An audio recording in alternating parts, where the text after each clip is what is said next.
Welcome to the Sharp Way Show. So happy to have you with me this evening, a little bit past 7 p.m. on the East Coast. And yes, I'm here today talking about something that I think a lot of you might be a little bit scared of, or maybe already thought of. Who knows? But it's going to be a great chat. We're talking about our power grid. Something that I think there's movies about it and things talking about it and things like that. But the issue here is, what are we going to do about it? And how bad is it? Is this just sci-fi stuff and it's not that important? Or is it real? And should we be concerned? I have with me a guest who understands this really well, better than I think most people do. Sadly, probably better than most of our leaders, I'll put that in air quotes, actually do. He's a filmmaker who put together a movie called Grid Down, Power Up. He is the filmmaker, David Tice. How are you, sir? Great to be with you, Larry. I'm doing great. Thank you. Excellent. And I think the piece I thought of when the movie begins, and by the way, for those of you who want to see and talk about the movie, see what's going on, you can follow them on Twitter if you want to, at Grid Down Power Up, all one word on Twitter, or you can also head over to the YouTube page or the Facebook page, and the details there, the website, and check it out if you want to. Please go ahead and do that. But Dave, you did something which I thought was funny, which is you started the movie with George Carlin. Mm-hmm. Almost like a joke, but I got to tell you, he was prescient, wasn't he? He said, we're very fragile. You could take us all down just by any electricity. He was very prescient. And I think the movie starts pretty well, and people know George Carlin's voice, or right. Some of us older people do. And right. But he was so prescient about everything depends on electricity. And if our refrigerator doesn't work, we aren't going to eat, in 2 days. If our municipal water system isn't working, we could die after 3 days in terms of the rule of three survival theory for water. Right. And then look at how many Americans rely upon some form of pharmaceutical, some form of drug, some form of medicine that if we don't refrigerate, it's gone. Or if we can't get, to our pharmacy in time, we're going to struggle, things like that. And that part, I mean, obviously it's true, but that part didn't connect to me. Like I was thinking, oh, we're always going to have drugstores. And then I'm thinking, wait a minute, we may not. And one of the key points that George Carlin made was that we think of the National Guard and the police being there. But if it gets to a tipping point in terms of, civil disorder, then those cops and National Guard will not be there because they're going to be right. protecting their own family. And we first tasted about that with Watts in LA, 20 years ago. Well, it's funny, when we think about that, I remember I lived in New York during the Blackout of New York in 2003. Well, it was the blackout of the whole East Coast, but I was in New York, so it's the Blackout of New York for me, right?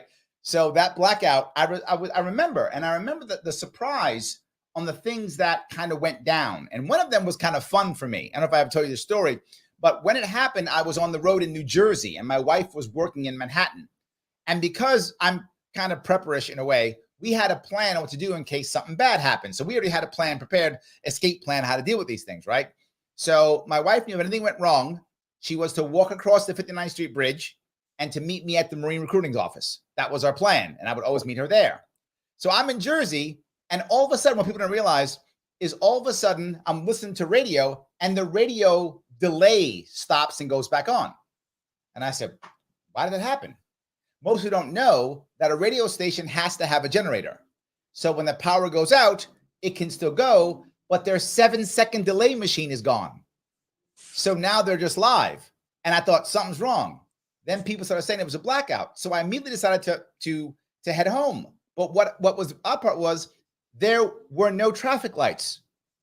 So most of the cops were playing traffic cop because there were no traffic lights. Right. To your point, there's a traffic light. But something else happened. I'm crossing George Washington Bridge. There was no way to take a toll. But also the advantage, nobody to take your picture. So I just kind of skipped by. So that was also good. But all the little things I noticed during that blackout that I didn't think about that you couldn't do. And I guess I bring this up because that's part of the talk you bring up. The blackout was for days. for certain places 3, 4, 5, 6 days. And it really affected us tremendously because of, I remember you mentioned this in the movie, because of a power line and trees. Isn't that crazy? It is completely crazy. But one thing I learned in making this movie is how tenuous the power grid is, and how is physics was not my best class in high school or college, but I've learned there's a lot of interplay in terms of push pull with the power grid, and therefore that's what makes it incredibly. It needs to balance, and Right. therefore, and that's why dispatchable power is important in a grid, and not just solar and wind, as an example. And we may not get too deep into that, but just learn that the power grid is very tenuous and fragile. I remember when I was running for office in New York State, I was talking about building 3 nuclear power plants in New York, and then taking that money that we make there and building out 3 separate grids across New York State, kind of trying to be better than the Texas model, right? Brand new grids, 3 new grids, the whole idea. And the idea behind it, I thought, was, well, if I have 3 grids totally separate, it's hard to take one grid down, right? Take one grid down, you still got 2 left, you can survive, it's going to be okay. And when I was thinking about that, my team brought up the point that you bring up in the film, which is the whole eastern part of America is one grid. Exactly. So we mentioned what you're talking about there is microgrids, and that yes. is the proposal. And sorry, your campaign didn't go further, and you're not in leadership today, Larry. We'd be a lot better off, that's for sure. Yes, because that's my word. The idea, if I remember the word you use in the movie, is the idea of cascading collapse or cascading something or other, right? Where that when one thing goes down, a bunch follow behind that. Exactly. And that is one of the risks of the big grids. And therefore your solution proposal about 3 different New York grids was brilliant as well. And so to be more decentralized is better from a vulnerability resilience standpoint. But now my other worry, right? If we have huge grids like that, we have a Western grid, an Eastern grid, and a Texas grid, all 3 of these different separate grids. If 1 or 2 go down, it isn't that hard to knock them down. Half of it went down with just that one, tree/power line thing. We could knock these grids down. And once we knock them down, I remember there was some type of committee that the Congress put together, and they said that with this committee, they think if we go down for a year, I mean, it's the end of America. Like, America can't survive. It's the end of the country. There'll be so many people who will die and be hurt, and society will collapse. When you saw that, did you think that's true, or you think they were trying to just scare us? No, so we'll go over that in some detail. So this was called the EMP Commission. Stands for electromagnetic pulse. So a commission mandated by Congress is much more. It's a stronger entity, with deep pocket funding, et cetera. They operate 17 years, and really. Hold on, you said 17 years? Yes, wow. The best scientists in the country. And so it was disbanded a couple times and then resumed. But these guys are pros. And they found it wasn't exactly the end of America, but what they found is that if the power went out for an extended period of time, longer than 9 months, that as many as 70 to 90% of Americans would die. Wow. Well, that's basically the end of the country. I mean, not exactly, but basically. Yes. It is. Yes. Wow. That's insane. And what's scary is that we talked about police and National Guard being there, and we look back on, say, Katrina in New Orleans, et cetera. In those cases, you have people in Houston and Dallas that can come in to help. If this is national and it extends for a long period of time, then it's real possible that the police and the National Guard just stay home taking care of their own families. Right. As far as getting it back to normal again, I mean, it's very, very, very difficult, and it just might not happen. I mean, it truly becomes almost a zombie apocalypse because you're not going to have the utility workers showing up to work every day. I mean, what about the payment system? What about the cash? Right. No ATMs. The banks aren't working. Therefore, it's survival of the fittest. Yes. Oh my God, sounds horrible. But the other part, I guess, that scares me is it isn't that hard to do this. One of the people in the movie mentions that, I mean, you could do this with like taking down 20 transformers. It's like not a massive thing, that it's possible if you knew what you were doing, right? Assuming there's some bad guy who's trying to make this happen, that you could do less than 20 transformers. And these are the key issues. The old infrastructure that we have in the transformers, that's the key. If you hit those the right way, boom, it's over. Am I right? You're exactly right. So you mentioned John Wellinghoff. He was Oh, the okay. former uh, chairman of FERC, which is the Federal Energy Regulatory Commission. And this was from a 60-minute story from about 18 months ago. And he found that FERC had done a report, and it was determined that as few as 9 substations, if they Wow. if they were at critical nodes, that would be sufficient to take the grid down coast to coast. Wow. I mean, that seems crazy. And our infrastructure is aging, obviously, right? And we're not really working on it. So let me ask you then, with that in mind, we're focusing heavily now on, I guess, greening our energy, right? Adding solar panels and adding wind turbines and such. Is that helping us to repair the grid? Is that focusing us on the wrong thing? Does it have no effect? I feel like, from what you're telling me, I feel like we're in the wrong direction here. Or am I missing something? Well, this is complicated, and I can't say I'm the, expert on all that in terms of uh, the amount of green, etc. I think so. Texas, we ended up getting through, a very, very bad period, a lot of 108 days. We did have a lot more solar and wind this summer than we've had in the past, but we also had more dispatchable power. And so we cannot, I think solar and wind can be constructive, They but can be. Okay.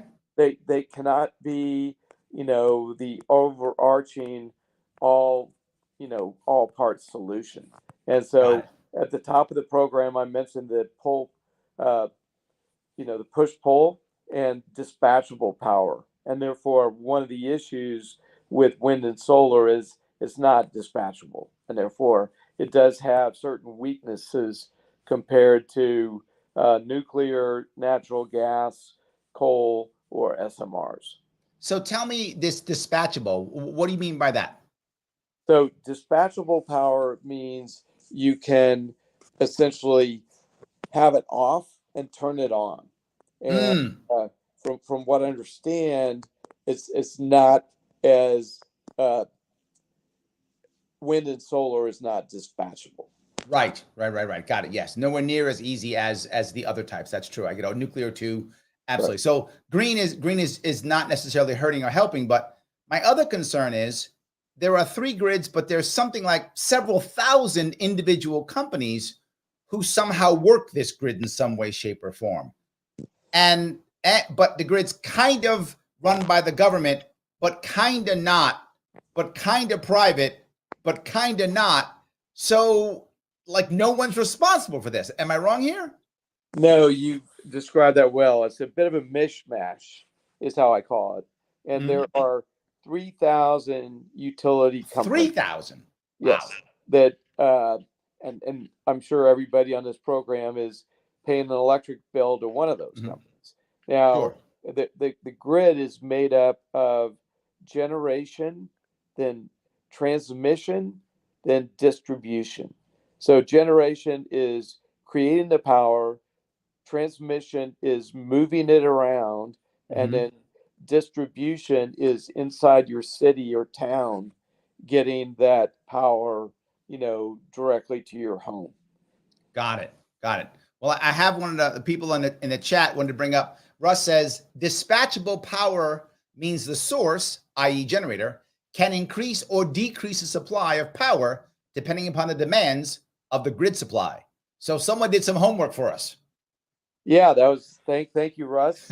Explains it, and therefore exactly what he's saying is the amount of power can be determined from your dispatch in order to balance it with that, demand. And therefore, Right. if you have big demand, you need big supply. If you need, lesser demand, then you need lesser supply. And generation is essentially the supply. Got it. Well, we've got some energy people here. William says you need the large turbine generators to take the loads and keep the grid stable. Wind turbines and solar panels can't handle large loads because they don't have enough inertia to take up the load. Well, we got some geeks here that are helping us out here. No kidding, that's great. You got, I know, Larry, you've got to have the smartest listeners and viewers on your program. So yeah, but I think all of that together makes me be concerned because I feel like, and the movie showed, and I already felt this too, that people are already testing this out. There are bad guys already in the country, and maybe outside the country even, who are already trying to do bad things and hurt and trying to hurt us already. That it's not like it's this dystopian future 500 years from now. This could happen like next month. Am I wrong here? no, you're exactly right. So let's drill down that point a little bit. I think there's huge risk of a Taiwan blockade or invasion, probably by, I think it will likely happen before the 2024 election. Wow. We know that Xi has declared a people's war against the United States of America. We know that Russia and China, hate the fact that the U.S. is the global hegemon, and therefore they realize that doesn't sit well with them because they'd like to be a global hegemon. Therefore, as far as this could happen, in terms of planning, we had 40,000 homes without power in North Carolina. I think it was about January. And could that have been a test case? Certainly. So hold on, let me see if I'm clear with this. What you're saying is, so if China decides to invade, whatever the case may be, if they decide to do that, then they would use some type of attack here to throw us off so that we either couldn't defend or wouldn't be able to attack, or our mind would be whatever. Somehow that would be their way of holding us off versus direct attack. It'd be something like this. Is that what you're saying? Exactly. And then it actually could be a blackmail where Xi, Biden or person in charge is saying, okay, we're going to send a bunch of missiles over. We're going to, help defend Taiwan. And Xi gets on the phone and says, did you see Cleveland?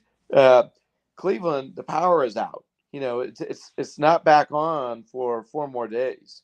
We can do the same thing for Cincinnati, Los Angeles, New York, Boston, Dallas, etc.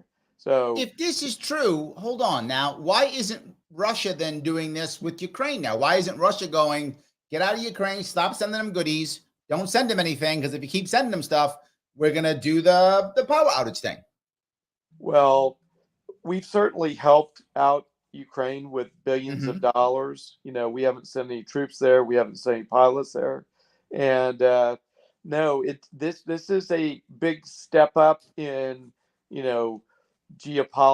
geopolitical strategy and tactics for sure. But, Putin could have done that, and Putin, I'm sure, is talking to Xi, and they're figuring out, multiple chess moves ahead, what's the right strategy. And we do. Well, my worry here, though, to tell you the truth, David, is actually not that.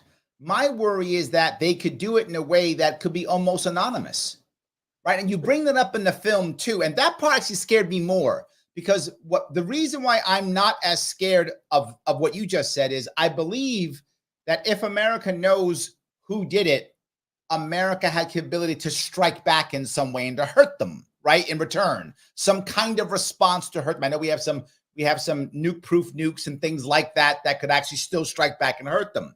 But I feel like if it's anonymous, that to me seems the worst. Like, we don't know. Was it internal bad guys, external bad guys? Was it the Chinese, the Russian? Well, who was it? That's what scares me more. Do you see where I'm going? No, that's a great point. And so your comment about, and there are a lot of individuals that are not that nervous about a major attack because of the concept is mutually assured destruction. Right. And they feel like, well, nobody's going to do anything that bad to us because they know we will do it to them in spades. Right. But to your point about where it is anonymous, where we can't tell for sure, and we're probably going to guess pretty hard. And I know we've got great, scientists and cyber technicians, etc. But there is that risk, and then it comes down to the president with his advisors, and we've seen that on 24 and West Wing, etc. Right. The president has a discussion with an advisor. Well, how likely is it? What percentage chance do you think this is so and so? Do we want to drop a bomb if it's like 70% chance? Or I don't think we want to nuke people if we're not sure. I don't think we do. Yeah. I mean, that's you don't come back. That's not a whoops, I'm sorry, here's some money. That, that's a big deal. Yeah, exactly. Absolutely. Well, you have a fan here. Bernard says, I saw Mr. Tice in the movie in Abilene, and it was an excellent film. Everyone should watch. So you have some fans. All right. Well, we hope to get a lot more. So if I can talk about that just a second. Please. In order to turn this into a movement, we need your sharp viewers to go to the website, griddownpowerup.com. You can add your home address, and then you have the ability to send emails, make phone calls, sign petitions to your state legislators, your federal members of Congress, your U.S. senators, and then also boards of directors of your public utilities, as well as your regulators from FERC, NERC, your chairman of your state's utility commission. All that can be done. But most importantly is we've just got to tell our friends, talk about this in your carpool line, talk about it, on the soccer field, and say, did you know about this? We got to do something. We got to step up. And our politicians will act if we get in their face enough. Absolutely. So to make this go, let me talk to my audience real fast. Guys, if you're liking what you're hearing, or even if you're not, you're scared, doesn't matter. If you think people should actually see this, click that like button. It's important that you click the like button, let people know you like it, so you can do so. If you're on Facebook, share this into groups. That would matter tremendously. If you are on Twitter, please retweet this. That does matter. If you're on YouTube and you want to support the channel, feel free to super chat your comment to the front. That's always good. But more importantly, head over to Grid Down Power Up on Twitter. Follow them. The website's right there, or click any of the links that are in the description and see what's going on here, right? Join up, make something happen if you can. It's very important you do so to move this forward. I now want to move to the next point, which you kind of put us into. If you know this, and I know this, and lots of people are afraid, why isn't Congress or the president or the government or somebody, why aren't they acting? Why isn't the Congress going, great, we're going to pass the Strengthen the Grid Act or whatever is the thing they do. They'll give a bunch of money to their cronies, but at least they'll also strengthen the grid, I would assume. Why aren't they doing that? Do we have an answer why? Or why not? Yes. So we talk about that briefly in the film. Both Barack Obama was concerned about space weather. And so this has to do with a geomagnetic disturbance, which is essentially a solar flare that is equivalent to a massive EMP that could knock out the power. And so Barack Obama was very concerned about it. He ended up sending that to the regulators, and then FERC and NERC, who is the North American Electric Reliability Corporation. They essentially dropped the ball, and they essentially there's been something called regulatory capture, Larry, where the industry has been captured by regulators. And of the 12 uh, uh, members of NERC, 9 of those have come from the utilities. And frankly, utilities have wanted to downplay this risk and therefore haven't done anything. Now, Donald Trump passed an executive order back in 2019 talking about the grid. It was codified into law in the 2020 National Defense Authorization Act. And then, so we set up a blueprint and how to help fix this. And then there was a great deal of delegation to DOE, Department of Energy, and Department of Homeland Security. And then there have been reports since written that have said that there's been obstruction and dropping the ball inside these bureaucratic, agencies. So both Democrat, Obama, Republican, Trump, both of them said, this is a problem. Let's do something. And the deep state, I'm sounding bad saying that, or permanent Washington, maybe is a better way of saying it. Permanent Washington, the bureaucrats went, that's nice. You guys want that. But no, we are completely captured by corporate money. We're completely captured by lobbyists. So no, we're not doing it. Did I get that right? Yep, you got it right. Wow. Okay, but here's my worry, though. If this goes down, right, if this bad thing does happen, I mean, assuming eventually it will, whenever that is, I hope many, many years from now, but who knows whenever it happens, aren't they going to be blamed? Or they're like, we don't care. Doesn't matter because they're so scared of what I feel. Let me tell you what I think. You tell me if I'm off. I think that they're afraid of taking any responsibility because if they take even 1%, everyone will throw 100% on them. And then they're responsible for everything, repairing it, all the fees, all the fines, all the everything. And if anything goes wrong, they also are pointed the finger at. That's what I think. They're all scared of responsibility. What do you think? I think that's great insight, Larry. And, certainly if it's see no evil, hear no evil, smell no evil. If we don't recognize it's a problem. Now, there have been U.S. senators, Angus King from Maine, yes, as well as Ron Johnson from Wisconsin. And both of those guys have been very, very vocal. And they've said that we don't want to be sitting here when this goes down and people ask us, why didn't you do anything?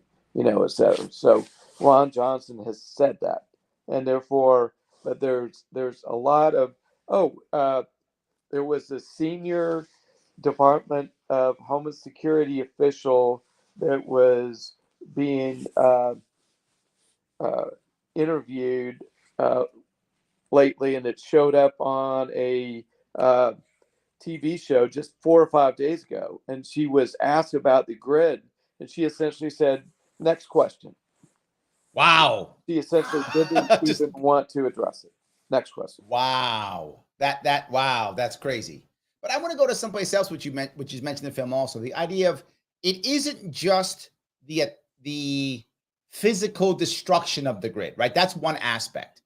But the other aspect is many of these parts that we're putting into our grid are foreign made, right? So many made in China, right? But they're foreign made. And that there might be some way for them to back in and hack and monitor what's going on. So they actually literally get intelligence on what's going on where within our power grid. And my worry about that goes back to what I mentioned earlier. That could be anonymous. So they decide to, use the power grid to shut down all the shipping of gas and electric to a certain area, to a certain thing. And we have no idea why it went down. We have no idea. Oh, the transformers keep failing, and we have no idea why. Meanwhile, it's some foreign actor who's trying to trash it. But I'll go one step further. This could be not just foreign actors. Well, still be foreign, but could be cartels. It could be domestic. That's exactly right. So what we're talking about there is a cyber attack risk, and there are sensitive electronics, and there's a lot of people that think about cyber risk. They think about, programming and Right. Fortran, COBOL, et cetera. I mean, those languages have been gone for a long time, I'm sure. But what the issue is, these microprocessors, and a number of these microprocessors can have, functionality built in to cause it to fail, or to be able to have, transmission get to those microprocessors and cause them to do certain things that would be not in our best interest. Yes, and again, the worry becomes, all right, the cartels are, going to make a massive movement of either goods or people or something across a border, and then boom, they trash the entire area, and we have no idea of knowing who or what crossed the border, and all of a sudden everything comes aboard. Or to your point, there's an attack in some foreign land. They don't want America to be involved in an attack. Boom, all of a sudden the West Coast is out or the East Coast is out, and we wouldn't know what. I mean, we probably would assume, but then of course they're going to deny, right? If China or Russia are behind, they're not going to go, "Yep, it was us." They're not going to do that. They go, "I don't know what you're talking about. Oh, too bad, you guys. So sorry it happened to you." They're going to do that, and then are we as Americans now going to strike them, particularly after our past of making errors on this? Are we going to strike them now and not be sure? I feel this, to me, feels like a gamble that some organization might feel is worth trying to get away with.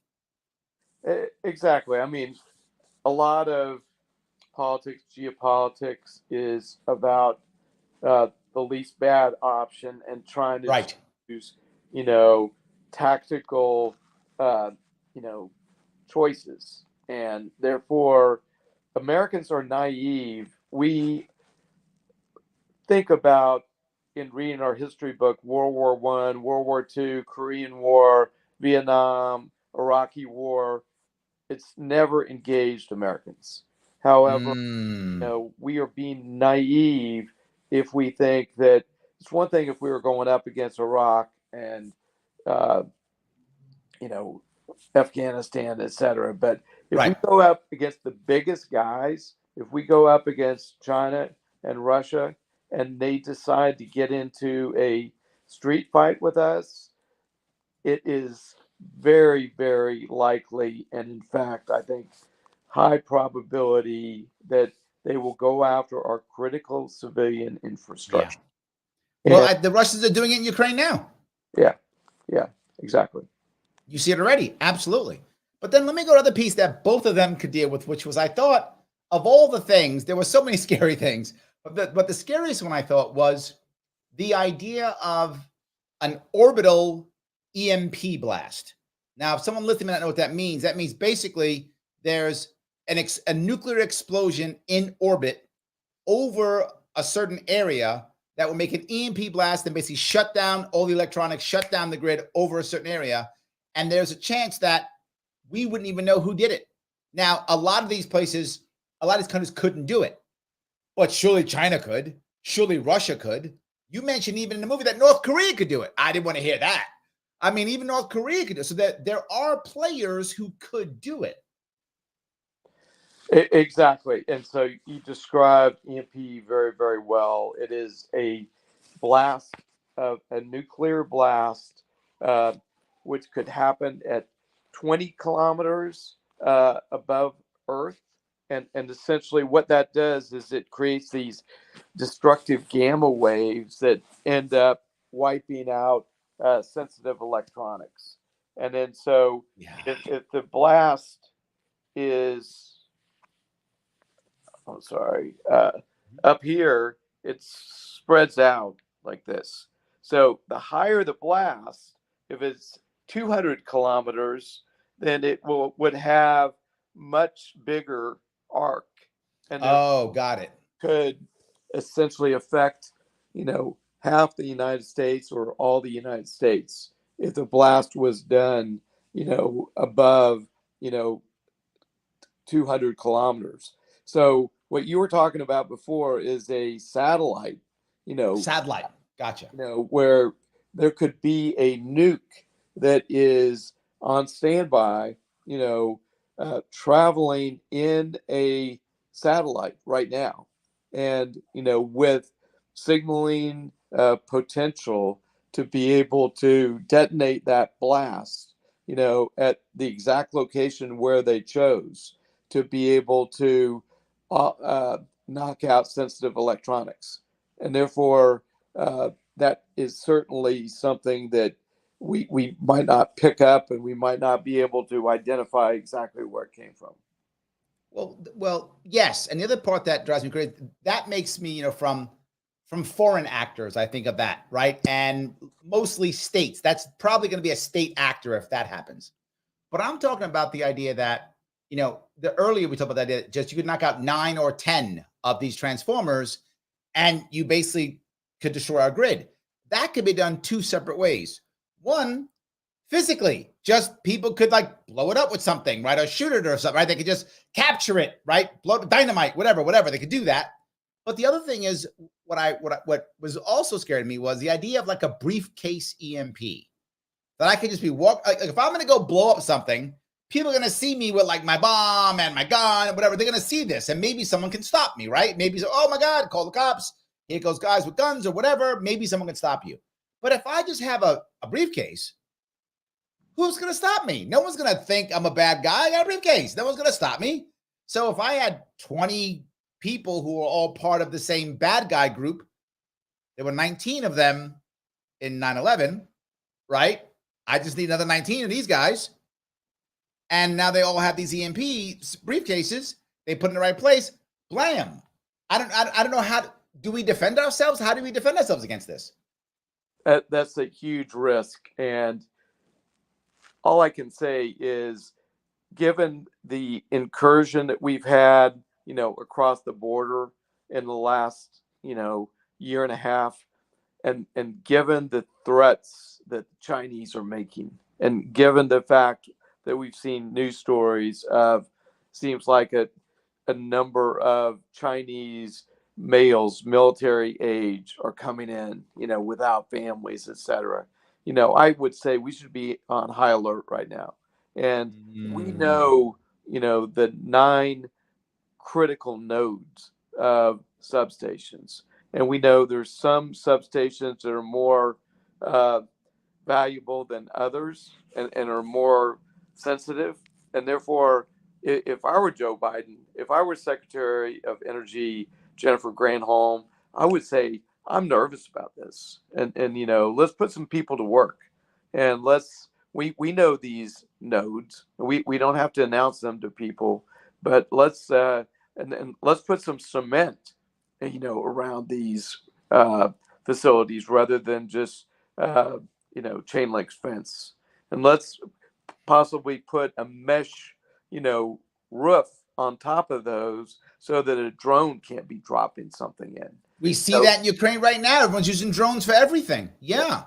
So absolutely. This is fairly simple stuff, that we ought to be doing right now. And because we know from the Chinese art of war that the dramatic advantage that comes from surprise, and the exponential advantage of not being ready. And therefore, what defeats that is some outside the box thinking, by our policymakers, saying that, we're at huge risk right now. I think something's likely to happen with Taiwan, this coming summer. Kyle Bass just did a great Hudson Institute speech about that you can see on YouTube. And he outlines how likely it is that there's likely to be an incursion in the spring or summer of next year. Wow. Well, guys, to my audience, if you're listening to this or watching this and you're liking it, then do me a favor, let it get spread. How do you do that? Click the like button. Click that like button right now. If you haven't clicked it, please click it. It really does matter. I know I keep saying it because I cannot tell you how important it is. If you do like it, you want me to keep doing these things, then click that like button right now. If you are on Twitter, retweet this or repost it, whatever the X thing is now. We're on X on Twitter, whatever it is. That's fine. If you want to support the show, you can by super chatting me on Larry Sharp YouTube if you're watching there. But either way, please head on over to Grid Down Power Up. You can check them out on Twitter or head over to the website, either one. The description is in the details in the description on both YouTube and on Facebook. And join up, see what you want to do, see if you can help out, because we have to figure out what the next step is, and that's definitely an issue. So let me grab a couple of comments here. One of them, Patty says, George Carlin wasn't a comedian, he was a psychic. Yes, I think he kind of was. That's true. Missy says, oh, wrong one. Hold on. Missy says, an EMP blast scares me. Me too. That's one of my scariest. I agree with Missy. That's one of the scariest ones to me. When you think of just our cellular networks all failing at once, a power grid shutdown is terrifying. And the part that she brings up, David, that people don't think about is when the power grid goes down, not only do we not get the goods that we want or services, we can't communicate. Even harder. That's right. So, therefore, it does make sense for individual families to have a family plan and to where are they going to get to? Where are they going to meet? And therefore, it makes sense. And we don't really talk in the film about civil defense, but frankly, if you go to your phone book, you'll probably see a number of pages from FEMA telling you to prepare yourself. And frankly, having extra water, having some food, having a place to get away to makes all the sense in the world. And let's hope this doesn't happen. An adage I like to use is prepare for the worst, hope for the best, leave God to the rest. There we go. So let me ask you, though, what's the next step here, right? What's the next step for the film? What's the next step for you? What's our next step here? Well, I'm going to work for the next 5 years just fighting, for grid security. And I've been working Texas. We were working the Texas legislature. We still have a couple ideas there. Unfortunately, our House leadership, did not even get the Senate bill that had passed unanimously to a vote. So we're going after billionaires as well as local citizens to reach out to Greg Abbott. It's in Greg Abbott's hands if he wants to, stroke his pen and call for this grid bill, Senate Bill 330, to, get a vote in the Texas legislature. We're working U.S. Congress. I met with the Secretary of Energy, I met with the chairman of the House Energy and Commerce Committee, the chairman of the House Homeland Security Committee, House Appropriations Committee.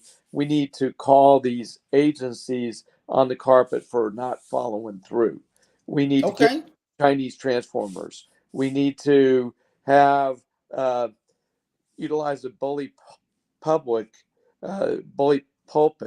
and get out and tell citizens to get our state regulators to require the utilities to do more hardening and protection. So what about the next film? When's Grid Down Power Up 2 coming out? Or is there a 2?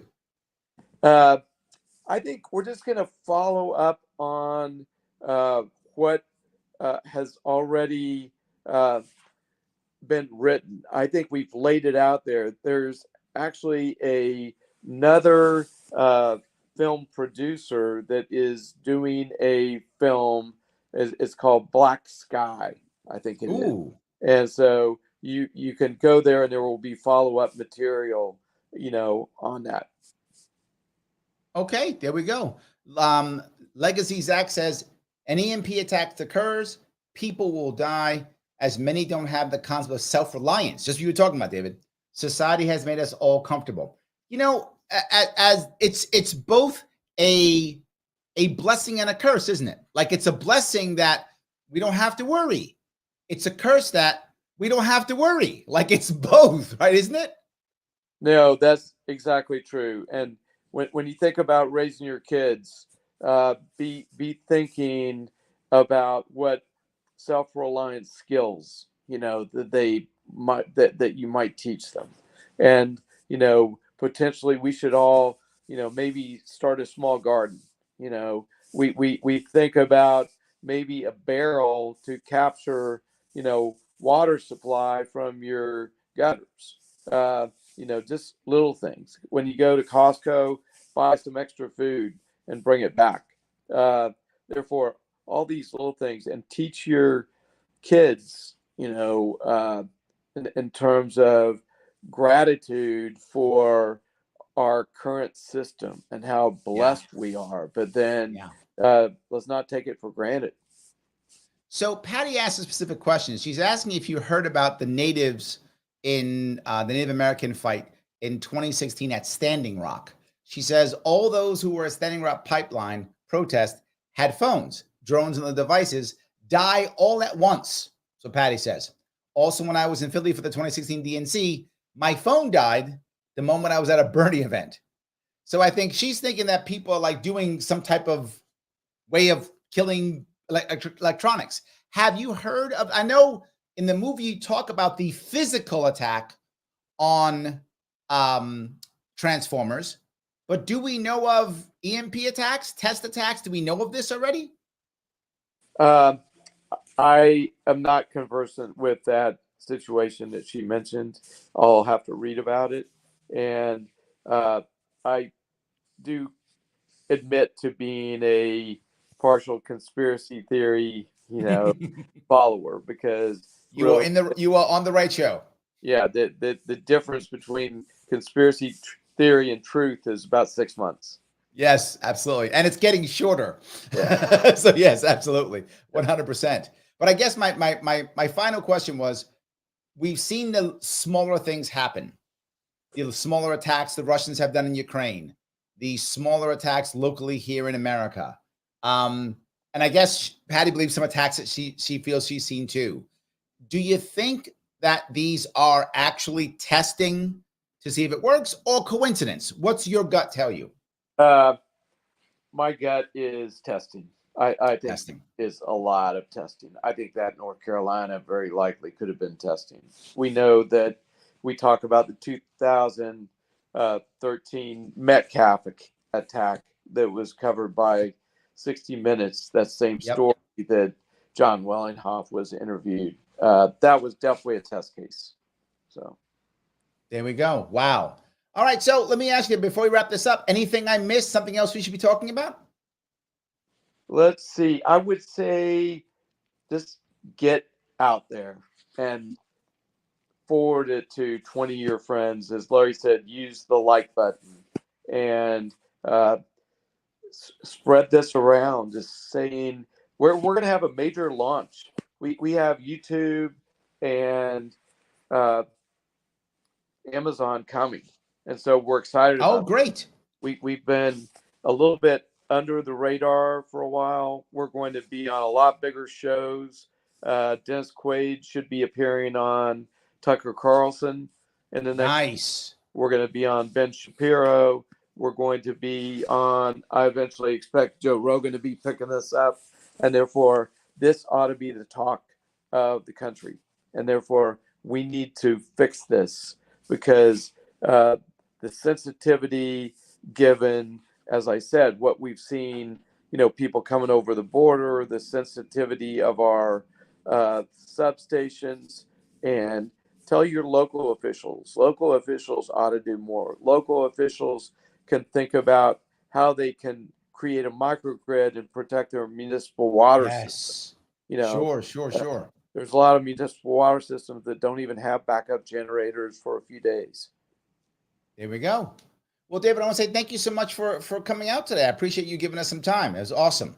Always fun, Larry. Look forward to doing it again. Of course. Everyone who's watching, thank you guys so much for watching this evening.